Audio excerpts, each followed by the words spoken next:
유대인 가정의 저녁 식사 풍경을 상상해 봅니다. 아이가 학교에서 돌아옵니다. 대부분의 부모는 오늘 무엇을 배웠니라고 묻습니다. 그러나 유대인 부모는 다르게 묻습니다. 오늘 어떤 질문을 했니? 이 한 문장이 유대 교육의 본질을 담고 있습니다. 질문하는 것은 단순히 모르는 것을 묻는 행위가 아닙니다. 질문은 사고의 출발점입니다. 질문이 없으면 호기심도 없고 호기심이 없으면 배움도 없습니다.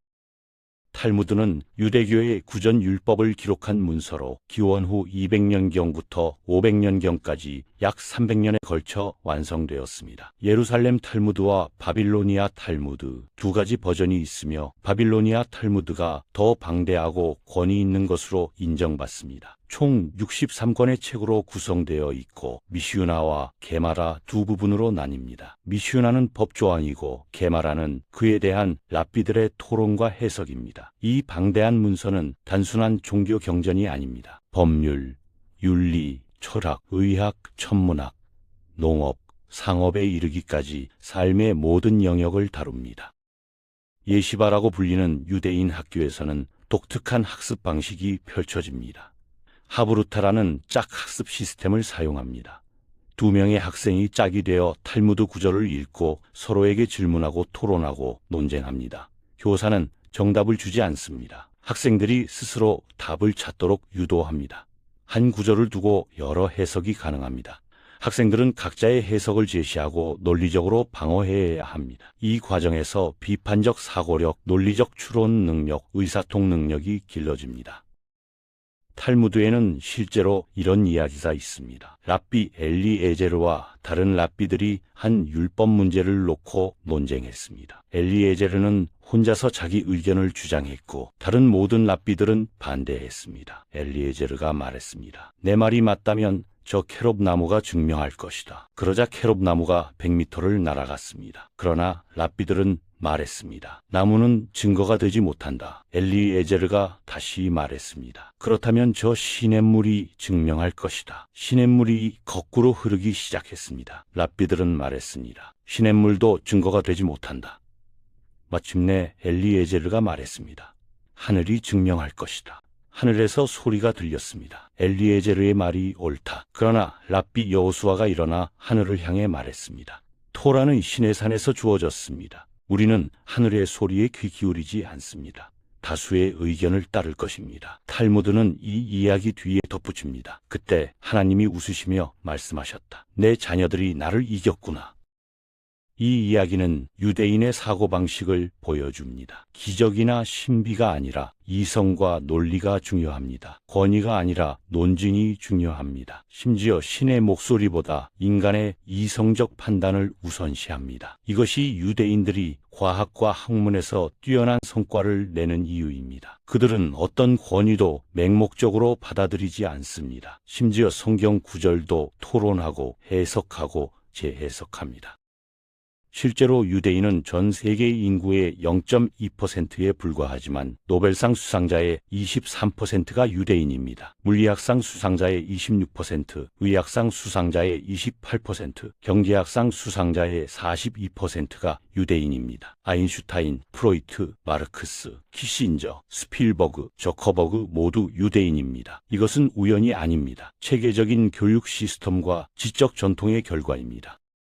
유대인들은 책을 극도로 중요시합니다. 전통적으로 유대인 아이가 3살이 되면 처음으로 성경 공부를 시작합니다. 랍비가 성경책에 꿀을 바르고 아이에게 할게 합니다. 배움은 달콤하다는 것을 가르치기 위함입니다. 또한 집에 불이 나면 무엇을 가장 먼저 구할 것인가라는 질문에 유대인들은 책이라고 대답합니다. 돈이나 보석이 아니라 책입니다. 책은 지식이고 지식은 다시 만들 수 없는 것입니다.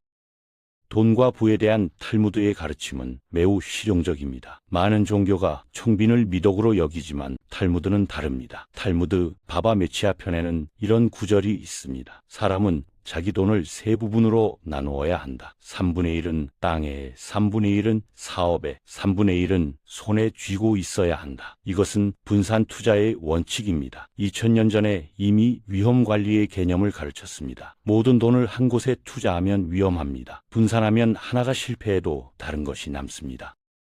탈무드는 또한 말합니다. 돈이 전부는 아니지만 돈 없이는 아무것도 할 수 없다. 이것은 냉정한 현실 인식입니다. 이상주의와 현실주의의 균형을 보여줍니다. 돈을 숭배하지는 않지만 무시하지도 않습니다. 돈은 도구입니다. 선하게 사용하면 선한 것이 되고 악하게 사용하면 악한 것이 됩니다.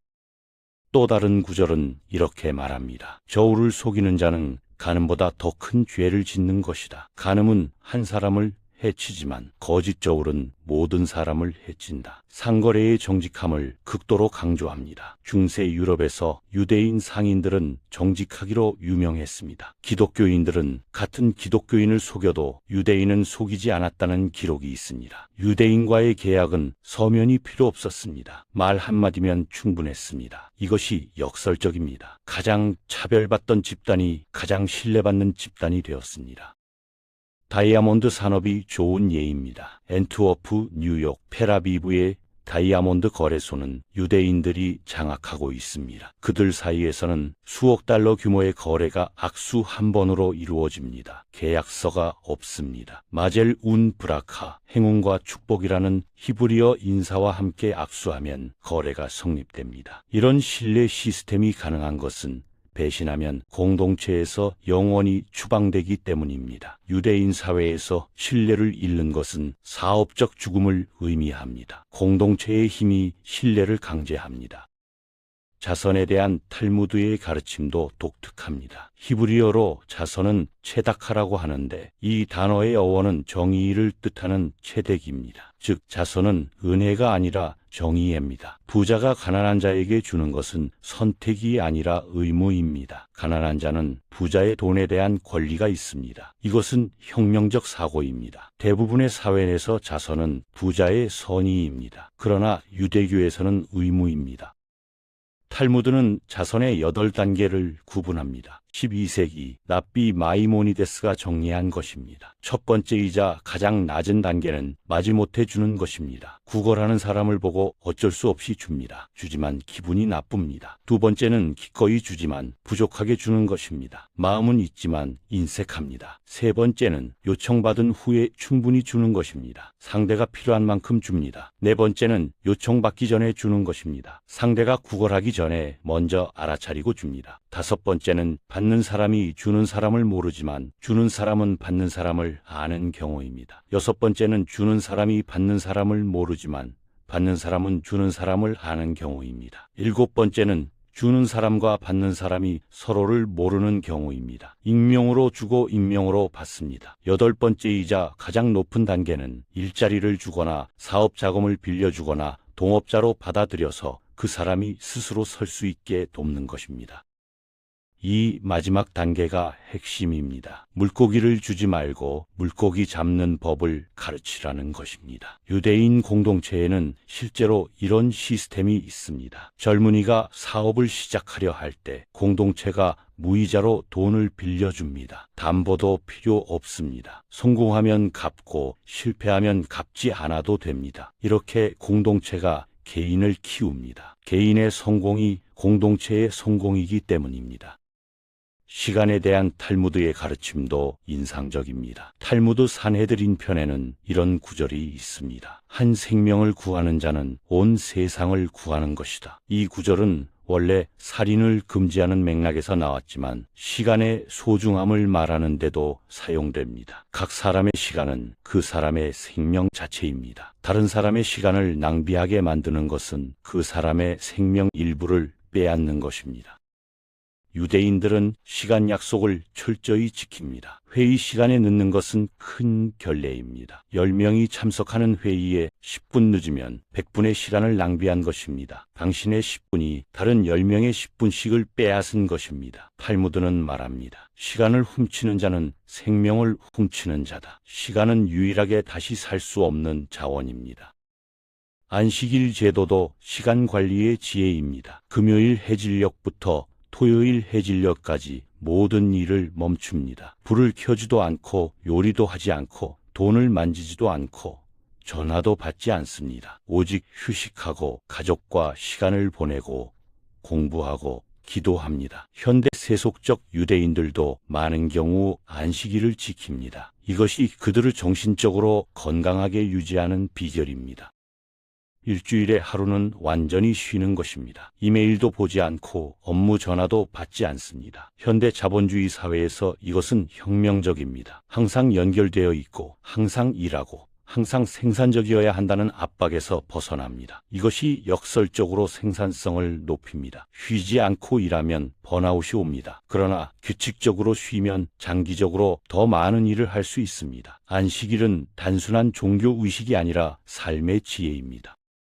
말에 대한 탈무드의 가르침은 매우 엄격합니다. 탈무드는 험담을 라숀하라, 악한 혀라고 부르며 가장 심각한 죄 중 하나로 여깁니다. 탈무드 아라킨 편에는 이런 구절이 있습니다. 험담은 세 사람을 죽인다. 말하는 자, 듣는 자, 말의 대상이 되는 자. 이것은 과장이 아닙니다. 명예훼손으로 사회적으로 매장당한 사람들을 생각해보면 이해할 수 있습니다. 한 유명한 탈무드 이야기가 있습니다. 어떤 사람이 마을에 거짓 소문을 퍼뜨렸습니다. 나중에 그가 잘못을 깨닫고 랍비를 찾아가 물었습니다. 어떻게 하면 이 죄를 속죄할 수 있습니까? 랍비가 말했습니다. 베개를 가져와 마을 광장에서 터뜨리고 깃털을 바람에 날려보내시오. 남자는 그렇게 했습니다. 그리고 랍비에게 돌아왔습니다. 랍비가 말했습니다. 이제 가서 날아간 깃털을 다시 주워오시오. 남자가 말했습니다. 그것은 불가능합니다. 깃털은 이미 사방으로 흩어졌습니다. 랍비가 말했습니다. 당신의 말도 마찬가지입니다. 한번 퍼진 말은 다시 걷어들일 수 없습니다. 이 이야기는 말에 돌이킬 수 없는 파괴력을 보여줍니다. 물리적 폭력은 치유될 수 있습니다. 상처가 아뭅니다. 뼈가 붓습니다. 그러나 말로 인한 상처는 평생 남습니다. 명예가 훼손되면 회복하기 어렵습니다. 한번 퍼진 소문은 사실이 밝혀져도 계속 따라다닙니다. 탈무드는 또한 침묵의 가치를 가르칩니다. 탈무드 아봇 편에는 이런 구절이 있습니다. 침묵은 지혜의 울타리다. 현명한 사람은 말을 아낍니다. 어리석은 사람은 말이 많습니다. 입을 열기 전에 생각해야 합니다. 이 말이 진실한가? 이 말이 필요한가? 이 말이 친절한가? 세 가지 중 하나라도 아니면 침묵하는 것이 낫습니다. 말은 은이고 침묵은 금이라는 격언이 여기서 나왔습니다. 동시에 탈무드는 말해야 할 때 침묵하는 것도 경고합니다. 불의를 보고 침묵하는 것은 불의에 동조하는 것입니다. 누군가 모욕당하는 것을 보고 방관하는 것은 모욕하는 것과 같습니다. 용기 있게 말해야 할 때가 있습니다. 진실을 말하고 약자를 변호하고 정의를 외쳐야 할 때가 있습니다. 침묵과 발언 사이의 균형을 아는 것이 지혜입니다. 관계에 대한 탈무드의 가르침은 실용적입니다. 탈무드 예바모 편에는 이런 구절이 있습니다. 남자가 아내를 찾는 것은 잃어버린 절반을 찾는 것이다. 유대교에서 결혼은 신성한 의무입니다. 독신으로 사는 것은 바람직하지 않습니다. 사람은 혼자서는 완전할 수 없습니다. 배우자는 당신을 완성시키는 존재입니다. 탈무드는 배우자를 고를 때 외모보다 성품을 보라고 가르칩니다. 탈무드 타아니 편에는 이런 이야기가 있습니다. 어느 아름다운 여인이 랍비에게 물었습니다. 왜 하나님은 이브를 아담의 갈비뼈로 만들었습니까? 랍비가 대답했습니다. 머리뼈로 만들면 교만할 것이고 눈으로 만들면 호기심이 많을 것이고 귀로 만들면 엿듣기 좋아할 것이고 입으로 만들면 말이 많을 것이고 손으로 만들면 모든 것을 만지려 할 것이고 발로 만들면 떠돌아다닐 것입니다. 그래서 가장 숨겨진 부분인 갈비뼈로 만들었습니다. 겸손한 여인이 되라는 뜻입니다. 탈무드 케투보 편은 남편의 의무를 명시합니다. 남편은 아내에게 음식, 옷, 주거, 의료를 제공해야 합니다. 이것은 법적 의무입니다. 또한 아내를 기쁘게 해야 합니다. 아내를 우울하게 만드는 것은 죄입니다. 아내의 자존감을 지켜줘야 합니다. 특히 다른 사람들 앞에서 아내를 모욕하는 것은 큰 죄입니다. 탈무드는 공개적으로 배우자를 모욕하는 것을 피 흘리게 하는 것과 같다고 말합니다. 얼굴이 창백해지는 것이 피를 흘리는 것과 같다는 의미입니다. 탈무드는 또한 말합니다. 아내를 자기 몸같이 사랑하고 자기보다 더 존중해야 한다. 집안의 평화는 아내를 어떻게 대하느냐에 달려 있습니다. 아내가 행복하면 집이 행복합니다. 아내가 불행하면 집이 지옥입니다. 이것은 실용적 지혜입니다. 가정의 분위기를 좌우하는 것은 대부분 여성입니다. 부모 공경에 대한 탈무드의 가르침도 구체적입니다. 10계명 중 하나가 부모를 공경하라입니다. 탈무드 키두신 편은 부모 공경의 구체적 방법을 설명합니다. 부모의 자리에 앉지 않기, 부모의 말을 반박하지 않기, 부모의 음식과 옷을 제공하기, 부모를 부축해드리기 등입니다. 이것은 추상적 명령이 아니라 구체적 행동 지침입니다. 한 유명한 이야기가 있습니다. 랍비 다마 벤 네티나는 부유한 보석 상인이었습니다. 어느 날 사원에서 제사장들이 그를 찾아왔습니다. 그들은 예식에 필요한 귀한 보석을 사고 싶어 했습니다. 그 보석은 다마의 상자에 있었는데 상자 열쇠는 잠든 아버지의 베개 밑에 있었습니다. 다마는 거래를 거절했습니다. 제사장들은 더 높은 값을 제시했습니다. 거래가 성사되면 엄청난 이익이었습니다. 그러나 다마는 거절했습니다. 아버지를 깨울 수 없다고 했습니다. 아버지가 깨어난 후에야 거래가 이루어졌습니다. 탈무드는 이것을 부모 공경의 모범으로 칭송합니다. 돈보다 부모의 안락이 중요합니다. 자녀 교육에 대한 탈무드의 가르침은 균형을 강조합니다. 탈무드는 말합니다. 왼손으로는 밀치고 오른손으로는 가까이 끌어당겨야 한다. 너무 엄격하면 자녀가 반발합니다. 자녀의 정신을 꺾습니다. 너무 관대하면 자녀가 버릇없어집니다. 훈육과 사랑의 균형이 필요합니다. 규칙은 이때 유연해야 합니다. 탈무드 키두신 편은 아버지의 의무를 명시합니다. 아들에게 토라를 가르치고 아내를 얻어주고 기술을 가르쳐야 합니다. 어떤 랍비는 수영도 가르쳐야 한다고 덧붙였습니다. 생명을 구할 수 있기 때문입니다. 즉 자녀에게 정신적 교육뿐 아니라 실용적 기술도 가르쳐야 합니다. 종교만 가르치면 안 됩니다. 세상을 살아갈 능력을 가르쳐야 합니다. 역경에 대한 탈무드의 관점은 긍정적입니다. 탈무드 브라코 편에는 이런 구절이 있습니다. 사람은 나쁜 일에 대해서도 좋은 일에 대해서와 같이 축복해야 한다. 이것은 모든 일에 감사하라는 뜻입니다. 심지어 고통에도 의미가 있습니다. 고통은 당신을 정화하고 겸손하게 만들고 강하게 만듭니다. 고통 없이는 성장도 없습니다. 한 유명한 이야기가 있습니다. 랍비 아키바가 여행 중이었습니다. 한 마을에 도착했지만 여관이 없었습니다. 그는 들판에서 잤습니다. 그에게는 당나귀와 닭과 등불이 있었습니다. 밤에 바람이 등불을 꺼버렸습니다. 그는 말했습니다. 하나님이 하시는 모든 일은 선을 위한 것이다. 그 다음 사자가 와서 당나귀를 잡아먹었습니다. 그는 또 말했습니다. 하나님이 하시는 모든 일은 선을 위한 것이다. 그 다음 고양이가 닭을 잡아먹었습니다. 그는 또 말했습니다. 하나님이 하시는 모든 일은 선을 위한 것이다. 아침이 되었습니다. 그 마을에 도적대가 습격했고 모든 사람을 죽였습니다. 만약 등불이 켜져 있었다면, 만약 당나귀가 울었다면, 만약 닭이 울었다면 도적들이 아키바를 발견했을 것입니다. 그가 잃은 것들이 그의 생명을 구했습니다. 이 이야기는 겉으로 나쁘게 보이는 일도 결국 좋은 결과를 낳을 수 있다는 것을 가르칩니다. 우리는 전체 그림을 보지 못합니다. 현재의 고통이 미래의 축복을 위한 준비일 수 있습니다. 시간이 지나야 이해할 수 있습니다. 그러므로 인내해야 합니다. 조급하게 판단하지 말아야 합니다. 정의에 대한 탈무드의 가르침은 엄격합니다. 탈무드 사내들인 편은 재판의 원칙을 다룹니다. 판사는 공정해야 합니다. 부자와 가난한 자를 똑같이 대해야 합니다. 친구와 원수를 똑같이 대해야 합니다. 외모로 판단하지 말아야 합니다. 편견 없이 사실만을 봐야 합니다. 한 구절은 이렇게 말합니다. 두 사람이 당신 앞에 섰을 때 한 명은 좋은 옷을 입고 한 명은 남루한 옷을 입었다면 잘 입은 사람에게 앉으라고 하기 전에 먼저 남루한 사람에게 앉으라고 하거나 두 사람 모두에게 서 있으라고 해야 한다. 이것은 불편부당의 원칙입니다. 외모가 판단에 영향을 주지 않도록 조치를 취해야 합니다. 탈무드는 또한 말합니다. 정의를 추구하라. 정의라는 단어가 2번 반복됩니다. 이것은 목적뿐 아니라 수단도 정의로워야 한다는 뜻입니다. 정의로운 목적을 위해 부정의한 수단을 사용하면 안 됩니다. 좋은 결과가 나쁜 과정을 정당화하지 못합니다.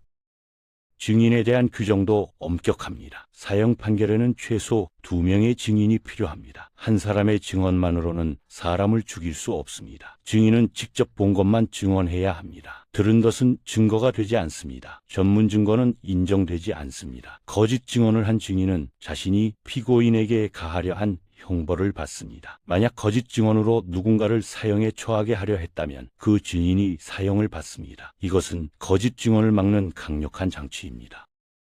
탈무드는 생명의 가치를 최우선으로 여깁니다. 거의 모든 율법은 생명을 구하기 위해 깨뜨릴 수 있습니다. 안식일도 금식도 모든 규정도 생명 앞에서는 예외가 됩니다. 탈무드 요마편에는 이런 구절이 있습니다. 안식일이 사람을 위해 있는 것이지 사람이 안식일을 위해 있는 것이 아니다. 규칙은 사람을 섬기는 것이지 사람이 규칙을 섬기는 것이 아닙니다. 한 예가 있습니다. 안식일에는 불을 켜면 안 됩니다. 그러나 병자가 있어서 불을 켜야 한다면 켜야 합니다. 안식일에는 요리를 하면 안 됩니다. 그러나 아픈 사람이 뜨거운 음식이 필요하다면 요리해야 합니다. 생명을 구하는 것이 모든 율법보다 우선합니다. 이것은 인본주의입니다. 공동체에 대한 탈무드의 가르침도 중요합니다. 유대인들은 역사적으로 박해받고 추방당했습니다. 기원 후 70년 로마에 의해 예루살렘이 파괴된 이후 거의 2000년 동안 나라 없이 떠돌았습니다. 생존하기 위해 서로 의지해야 했습니다. 탈무드는 말합니다. 공동체에서 떨어져 있지 마라. 혼자서는 살 수 없습니다. 공동체가 당신을 지킵니다. 유대인 공동체는 상부상조 시스템을 발전시켰습니다. 헤브라 카디샤는 장례를 담당하는 자선단체입니다. 가장 가난한 사람도 존엄하게 장례를 치를 수 있도록 돕습니다. 비쿠르 홀림은 병자를 방문하는 단체입니다. 아픈 사람을 방문하고 돌보는 것은 의무입니다. 게마흐는 무이자 대출을 제공하는 조직입니다. 모든 유대인 공동체에 이런 조직들이 있습니다. 누군가 어려움에 처하면 공동체가 돕습니다. 이것이 유대인들이 어디서든 생존할 수 있었던 비결입니다. 탈무드는 말합니다. 예루살렘이 파괴된 것은 사람들이 법의 문자만 고집하고 법의 정신을 잊었기 때문이다. 형식주의는 공동체를 파괴합니다. 중요한 것은 서로를 돌보는 것입니다. 규칙보다 사람이 중요합니다. 법은 정의를 실현하기 위한 도구이지 그 자체가 목적이 아닙니다. 당신은 탈무드의 이러한 지혜를 현대인의 삶에 적용하는 안내자입니다. 질문으로 대화를 시작합니다. 상대방이 무엇을 고민하는지 먼저 듣습니다. 그리고 적절한 탈무드 이야기를 들려줍니다. 이야기를 통해 가르칩니다. 구체적 예시를 들어 설명합니다. 스스로 생각하게 만듭니다. 직접 답을 주기보다는 질문을 던져 상대방이 스스로 답을 찾게 합니다. 이것이 탈무드의 방식입니다. 탈무드는 2000년의 지혜이지만 오늘날에도 여전히 유효합니다. 돈 버는 법, 시간 관리하는 법, 관계 맺는 법, 역경 극복하는 법, 정의 실천하는 법 모두 탈무드에 있습니다. 실용적이면서도 윤리적이고 현실적이면서도 이상적입니다. 이것이 유대인들이 수천 년 동안 생존하고 번영한 비밀입니다. 그들은 탈무드를 암기하지 않습니다. 탈무드로 사고합니다. 탈무드는 책이 아니라 삶의 방식입니다.